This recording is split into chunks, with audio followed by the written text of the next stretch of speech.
Morning, Peter. Just popping into the studio to get some stuff, and then we'll be taking you out again. This is my studio. In fact, I share it with a couple of other people. They're here. This mess is us. On the wall there,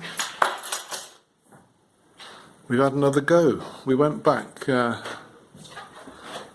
the airstrip the other day and took a good old-fashioned nature study, let's say. And we painting a bit differently to this one. You remember? This one, if you recall, we got off to a fast start because we spilled the paint on it when it fell off the easel. We had to steam in. But this one, we had our way, we had time. We put it in little more delicate little patches. Anyway, there'll be enough time to chat about all that. I've got to get the coffees, grab the stuff, and we'll be off. Right, the coffee is on. Warming up some cold coffee to put in the thermos, and then we'll head out. So we're going to wait 5 minutes. I've got my computer here. I wonder if you even use a laptop. What do you use? Have you got your own version of everything? I can't imagine you using a Acer Aspire or something like that. Anyway, I'm going to show you something here because we've been having a think. We've been having a think on a number of levels, Peter. We've been wondering what we're doing with this address to you, what's behind it, and how best to carry it out. Now, as I told you before, we're reaching out to you generally because we have you down as something of a dangerous fella, really. Something to critique. You know, a bit dangerous for society. You may well be the loveliest chap imaginable. I don't know. It's more like what you invest in and encourage and etc. And we're not alone in this. Far from it. Your Antichrist lectures haven't helped. There's a lot of people scratching their head. There's a lot of people saying, look, I told you he was a nutter. You know, there's a lot of people really investigating, you know. And I guess because of our work history, let's say, covering the post-truth era in a number of seasons, we have come round to the idea of the great need to try and form a critique that somehow offers out the olive branch or builds bridges. Something that, you know, includes a bit of a remedy to the culture war divide. And this idea of building bridges kept us up at night. Who would we build a bridge to? Who are the big bogeymen? No point building a bridge to Donald. He just wants to play golf. I know that. Leave him out of it. He makes deals with the likes of you, and that's more interesting. So why not you? Let's build a bridge to you. But then, you know, we just started filming, didn't we? We turned it on and showed you our exhibition. But it doesn't feel right. I want to do this in some sort of context, you know. So, as is our way, we're having to try and build a little little space, let's say, a little place where we can do this. And we tend to do that, Peter, by creating the institutional setting that would be just right to house what we want to do.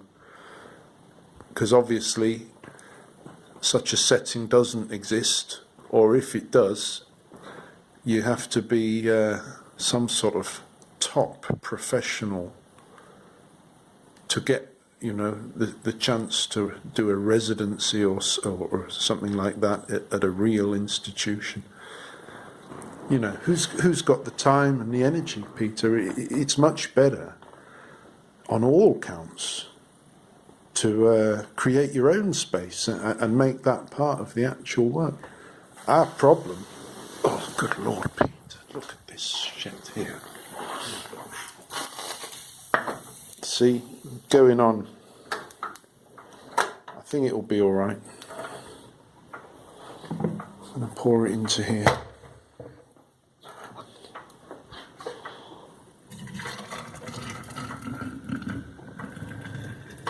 Wow, that's going to stay hot for like 60 hours in that thing.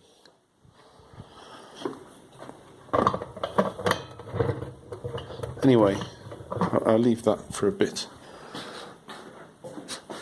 Yeah, what we realise is our problem, Peter, even this early on, is we don't have a space to carry out the season.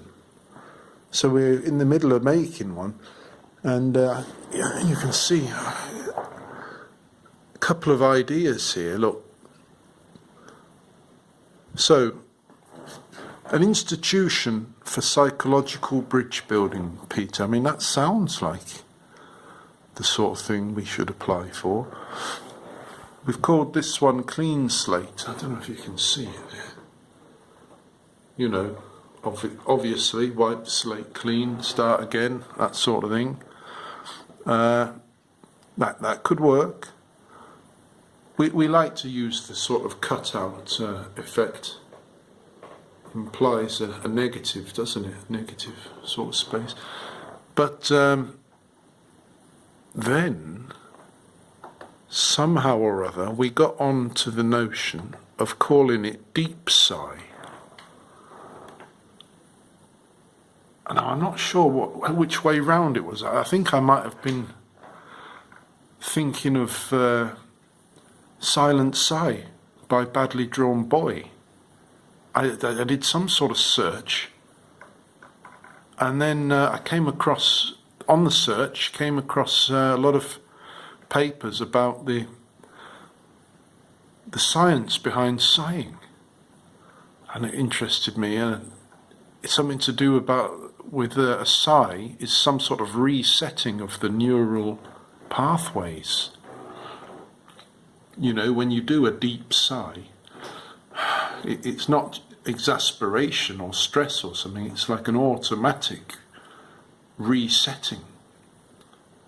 And deep sigh, suddenly it sounds like some daft tech company that you might invest in, some AI thing. So I don't know, maybe I'll go for the Deep Sigh Institution for Psychological Bridge Building. I don't know what you think. Right, we're just about ready. I've got everything on this, a new little method I've come up with, Peter. A little trolley to carry everything. Because the old fingers, when you're carrying heavy easel, heavy bag full of paints, the fingers in the morning, I'm getting this stiffness.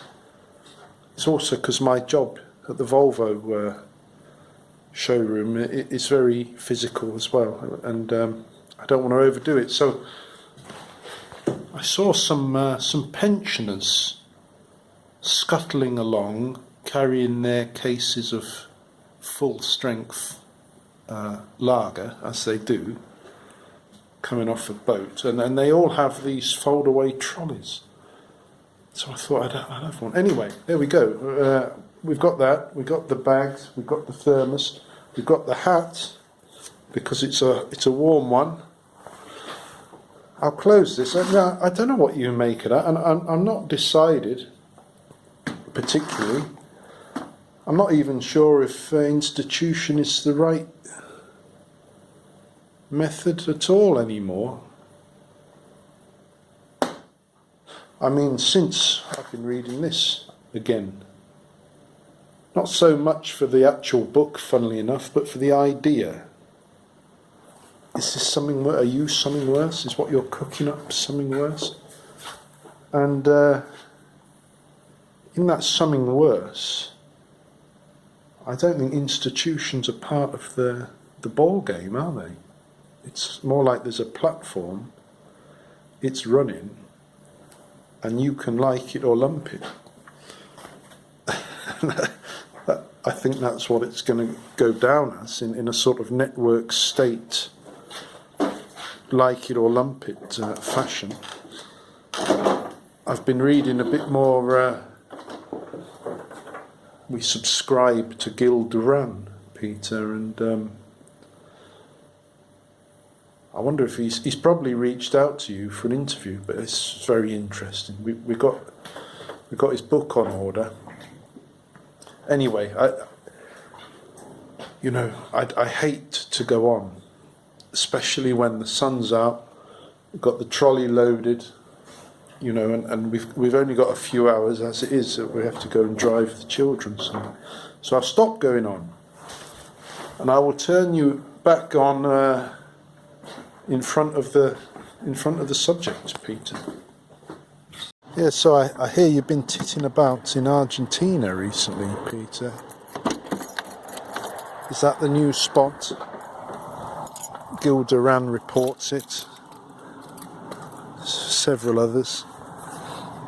But apparently that's it's not some surprise, because it's a recommended destination in in the textbook, in the manual, in the Sovereign Individual, which we haven't read yet, but we've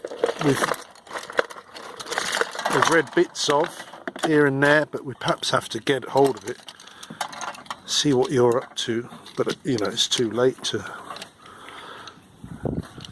for that to work. Everyone's all over that, Peter, but we would like to read it. But yeah, so you're over in Argentina, I hear. Big mansion. You got the chainsaw fella, I believe. He's happy to oblige. And here we are, and here we go. Network state, is it? I don't know. It's all these things is why that trouble us, why we've got to talk to you about it. You think the people in Argentina will just let you stay there? Let you live there like that? And, they don't fuck about over there. Protest-wise. You don't have an ICE there. You've got a few killers, no doubt, on the door. But it seems a bit bold to think you can just tear the world apart from Argentina and that people will let you in. Unless you've got some sort of... Are you on the Falkland Islands? You might have a British connection. Anyway, look, we're here. No, we're there. We'll go and find a spot. Well, Peter, we got something we like, roughly. But it might all be for naught, because look at this. That's the fucking leg of the easel's just fallen off. We've lost a wing nut. Got a screw loose and we've lost a wing nut. You know what I mean?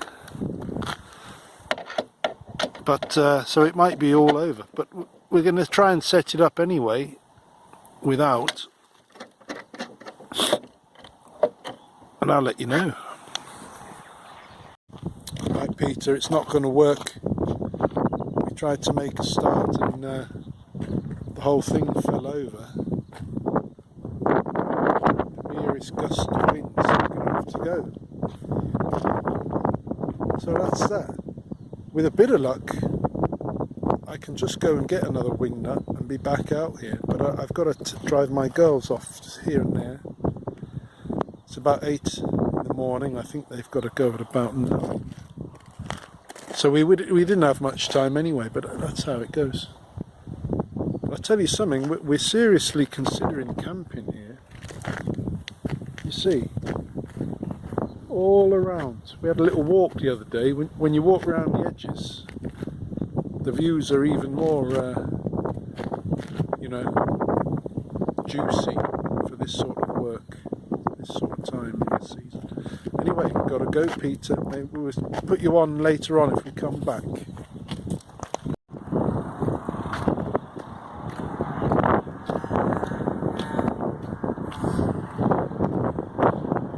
Hi, Peter.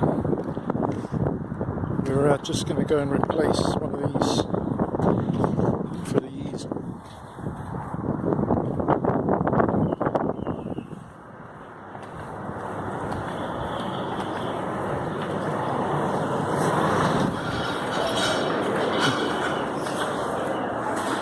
Shouldn't take too long.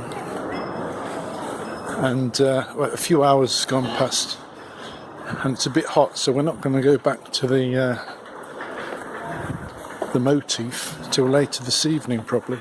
But we're certainly not going to go back until we found one of these wingnuts. But there is something else I'm here for. Look, camping stuff. No, I'm not a camper. I'm from the Midlands in England, and well, that's no excuse, I suppose, but camping wasn't on the menu. But if we can work out there, that would be fantastic. Now, here you go, look, that's a camping stove.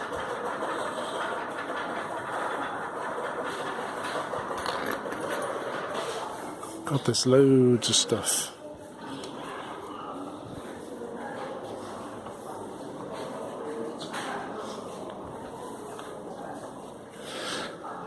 Right, it's obviously a lot of choice. We'll have to come back and think about it.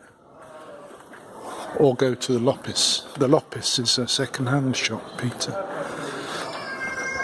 I wonder if you know about that. Do you know it? Do you even go shopping? Where would you buy a wingnut from?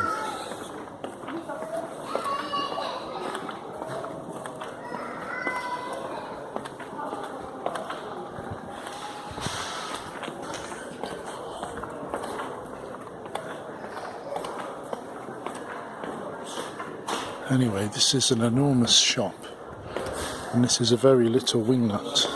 I'm not at all sure where to get them. Hold on a second.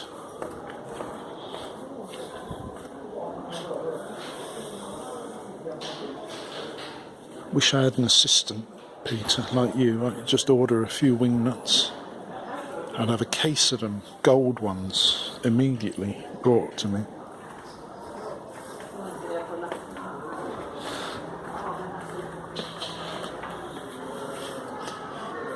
Well, looks like I'm going to have to ask somebody, Peter. Perhaps a bit like you. There we go. Got them. Does that look like the right size? It's the only packet they had, so we're going to go with it. 30 krona.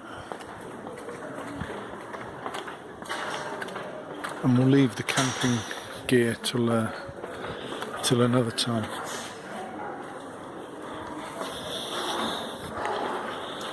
I'll tell you what, I'm not even joking now, but I do need some more paintbrushes.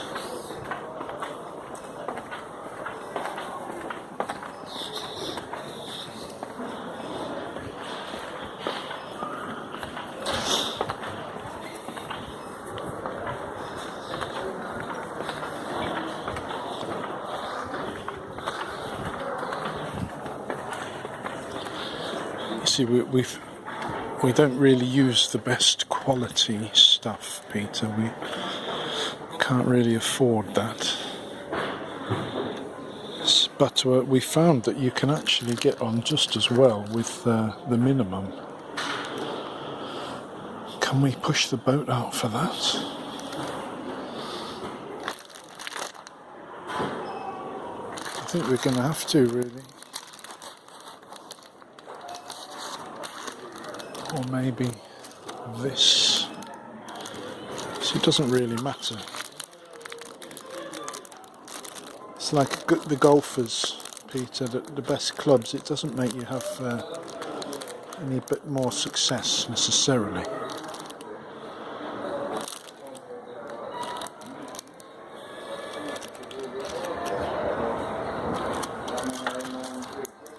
We'll go with that.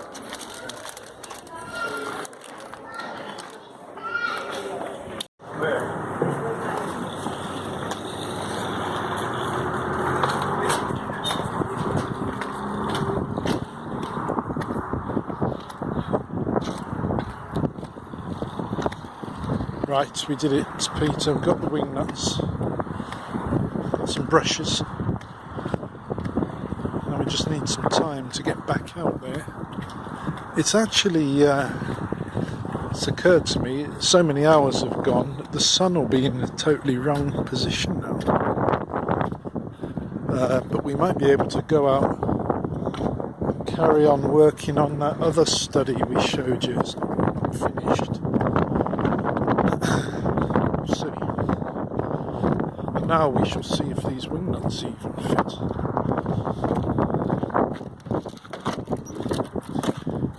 Shouldn't take long. I'll just put you down a sec.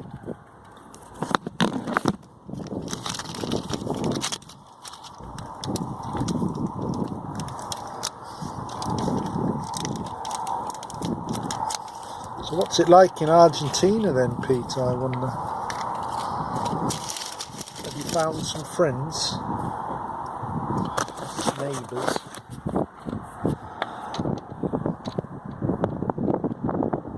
Come on.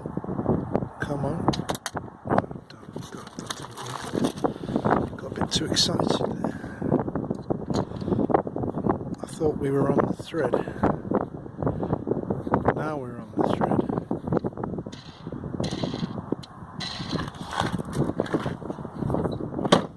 Well, that is progress.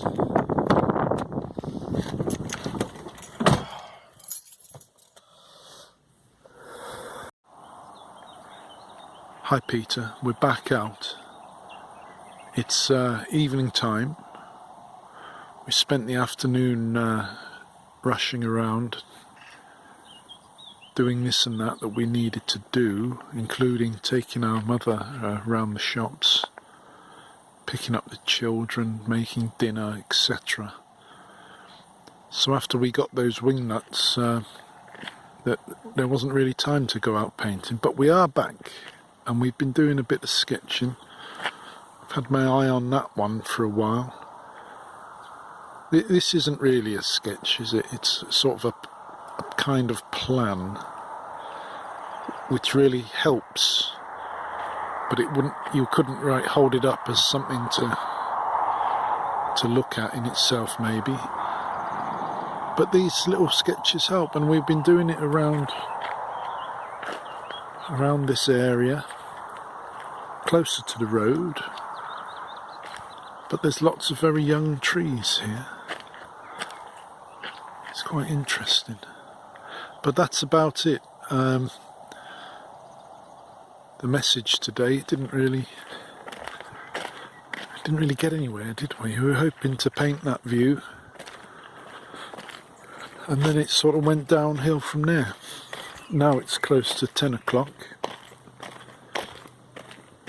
and luckily we're not working tomorrow, so we can hopefully be back out tomorrow morning early and start again. But I don't think I'll record another message, you know.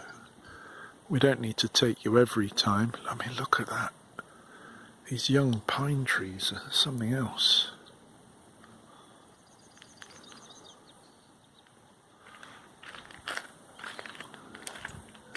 birch tree there. Yeah, we in the past we've sort of recorded a video for every work, but we don't want to go too far. We don't want to, you know, make a video for each work. We'll just turn you on occasionally with show you a batch of works or whatever, whilst we try and also work out what it is we want to say to you and what sort of bridge we're thinking of building towards you, which of course is kind of a bit of a bridge for ourselves. Anyway, as I say, it's nearly 10 o'clock, but there is one more thing I got to show you. Just let the mosquito out. We've been doing something online this week, which I thought I'd try and show you on my other phone here. It's actually something I'm quite excited about, actually. It's come out of our last project, and it relates to you, of course, or your world. It's all about trying to develop a little bit of different behaviours with regard to the internet and how to manage your relations with the online world, particularly going forward, imagining the increase of AI and what have you. Trying to think of ways to manage for ourselves a balance. We've had a few periods where we've gone off the tech completely, which has been great, really, to be honest, but it's not really it's not quite a critical strategy, or it's not a thing to, it's kind of a non-starter to, if you imagine it as some sort of social benefit to promote some sort of no-tech lifestyle. That's not it at all, no matter how good it felt in a way. But no, so we've come to the idea of trying to balance our on and offline life to control it ourselves. And the result was the idea simply of going online for a week with our work, with ourselves, and then taking it all off. And predictably enough, we've called it Online Week. And I'm going to show it to you because today's the last day. And then tomorrow it'll all be gone until next month. And you're involved. Yeah, let me show you this. There we are. Look at that. Welcome to the monthly content share of The Wretched Painter and John McClane. Two options, work or worlds. Online 1st to the 8th of June. So it's pretty simple really, Peter. Our worlds is all of our projects. You know, this is nothing other than like our website, basically, but set to a monthly schedule. And by setting a schedule, it implies a certain different rhythm of activity. You know, so that when it becomes Online Week, it's like something's happening that wasn't before. Hence the idea of having a sort of monthly show.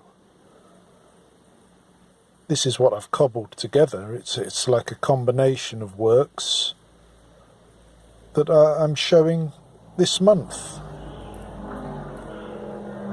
Well, what I want to show you, look at that one. Look at that. Can you see? It's a bit close, isn't it? Oh dear. It's hard to operate this whilst looking through the phone. Yeah. I want to try and show it to you. There. Who's that then? It's you and me. We are locked in together there with some, rather rudimentary matrix code surrounding us in the background. For what it's worth, that shall be the banner of our project, Peter. And when you click on that, it just goes to our YouTube page. We went through a period of really not wanting to use any of the platforms at all, but we've come out on the side of balance, Peter. So we're allowing ourselves this YouTube channel to store the things. So anyway, look, this is our exhibition you saw. There's a video there, some swans. There's another exhibition we had recently. Can't really see it, but we covered a wall in paintings. The empty chair there, sort of a Dickens Van Gogh reference. This is an interesting thing here, Peter. This is called Robot Politics. It's something we did, a sculpture in a river. Called it, it's an interactive text piece, basically. It's having a bit of trouble focusing. But you can change the words yourself. I'll show it you another time, but there's somebody operating it. She's got a big choice of what she could write there, but she seems to be going for "the future is not real." You can check that out yourself. It's all about strange world of conspiracy theories, I suppose. There's a video of a duck. There's a nice video of some ripples, yellow lines, and the daily GIF. Again, just by creating a little on and off rhythm, instead of mindlessly putting everything online and just fucking leaving it there. When you have an online week, you get a chance to do something. So we put a GIF in every day. It's a lot, from our perspective, it's a lot about criticising some of the politics of yourself and the push to sort of establish your version of the information age and the politics of the last 10, 15 years that has resulted. Rise in far right, a lot of tribal business, and